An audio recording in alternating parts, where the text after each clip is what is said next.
Pertama, nama saya Adi dan saya mencoba menjawab apa yang Anda tanyakan. Quran surah ke-31 ayat ke-14 sampai 15. Quran surah ke-46 ayat ke-15. Quran surah ke-17 ayat 23 sampai dengan ayat yang ke-27.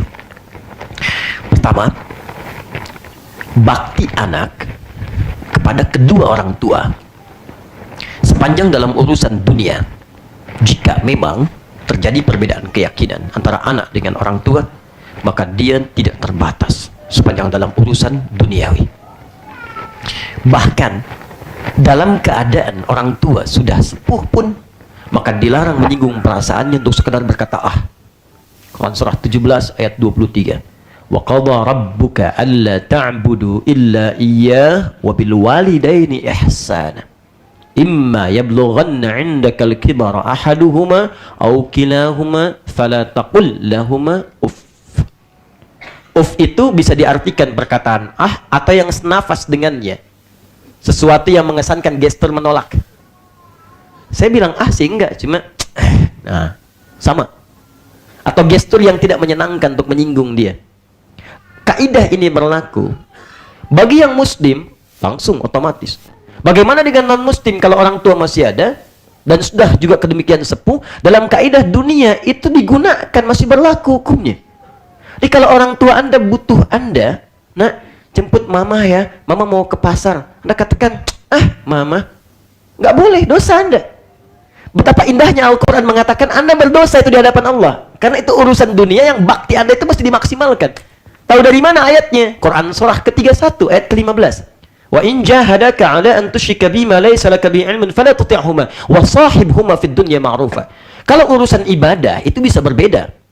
Ya, beliau ibadah di tempat lain, Anda di tempat lain. Jangan saling paksa kata Allah. Berikan toleransi. Tapi kalau dalam urusan dunia, berikan kemudian pelayanan terbaik dan niatkan karena Allah. Dan itu bisa jadi wasilah dakwah. Seperti ibunda seorang sahabat di masa lalu, di masa Nabi, mogok makan supaya anaknya balik lagi masuk keyakinan semula. Mogok makan, konsultasi pada Nabi. Apa jawab Nabi? Respon dengan hal yang terbaik. Dia mogok makan, anaknya masakin makanan, dibuatkan, diberikan kata-kata terbaik, bukan berpisah. Apalagi mengungkapkan kalimat yang tidak menyenangkan. Nah, antar mama ke pasar ya. Gak mau ah, mama kafir. Nah siapa? Dan bahasa Qurannya ini, apa kamu lupa dia yang melahirkan kamu? Ya, dalam keadaan yang susah, payah, sulit dan luar biasa. Sepanjang urusan dunia, maka lakukan yang terbaik untuk itu. Baik. Kemudian persoalannya, Ustaz, ibu saya meninggal. Inna lillahi wa inna ilaihi raji'un. Tidak ada manusia yang abadi, bahkan kita pun bisa wafat. Bahkan bisa mengawali dan lebih dulu dibandingkan dengan orang tua. Dan itu sifatnya niscaya. Lu bagaimana kalau kemudian saya datang ke pemakamannya, saya hadir, dan saya tidak meyakini itu semua apa yang terjadi dari proses pemakaman dan sebagainya. Cuma saya datang untuk menghormati keadaan ibu yang telah melahirkan saya, merawat saya dan sebagainya. Nabi pernah ada dengan sekelompok sahabat lewat jenazah diusung. Jenazah itu jenazah Yahudi, jenazah Yahudi non muslim. Maka Nabi berdiri. Saat berdiri itu, sahabat bertanya, ya Rasulullah, kenapa berdiri? Itu kan orang Yahudi.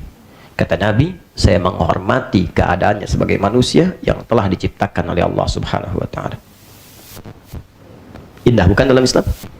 Indah kan? Baik, jadi kalau Anda datang untuk meniatkan misalnya hanya sekedar menghormati, hadir di situ, menampakkan risalah tapi tidak meyakini apa yang dilakukan dan sebagainya, maksud dia yang lain dan seterusnya, hanya untuk menampilkan bakti terbaik terakhir berjumpa dengan ibu dan sebagainya, itu tidak ada masalah. Dan saya bertanggung jawab dengan apa yang saya sampaikan. Sepanjang Anda tidak meyakini bahwa itu benar prosesnya, misalnya ada kremasi dan sebagainya dan yang sebagainya, Anda hanya akan hadir di situ karena Anda pernah dilahirkan oleh beliau, Anda pernah dirawat, dan itu luar biasa ya. Tapi hal yang ingin saya sampaikan adalah gunakan sisa hidup yang terbaik untuk berislam dengan benar, dengan baik, mendekat kepada Allah, dan kemudian istiqamah. Jika Allah berkehendak baik, pasti akan dibuka jalan-jalan kebaikan lebih indah dari apa yang didapatkan terdahulu. Ingat teman-teman, ingat baik-baik pesan saya ini, semua anggota keluarga kita itu adalah titipan sebenarnya dari Allah. Sejauh mana kita bisa mengambil pahala dari itu? Jelas sampai sini? Baik, jadi saya kira sangat jelas apa yang saya sampaikan.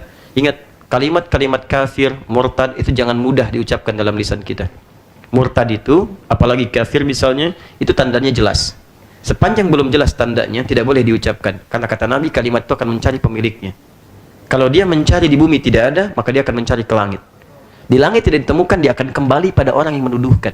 Jika tidak benar itu, maka kalimat kafir itu akan kembali kepada yang menuduhkan. Dan tidak disebut seorang kafir, apalagi murtad, kecuali dia mengerjakan dua hal. Pertama, lisannya langsung mengucapkan dengan kalimat saya keluar dari Islam, atau mengingkari itu semua. Atau yang kedua, nampak dari perbuatannya yang tidak sesuai dengan keyakinannya. Misal, dia sengaja meninggalkan sholat, ikut tempat ibadah orang lain.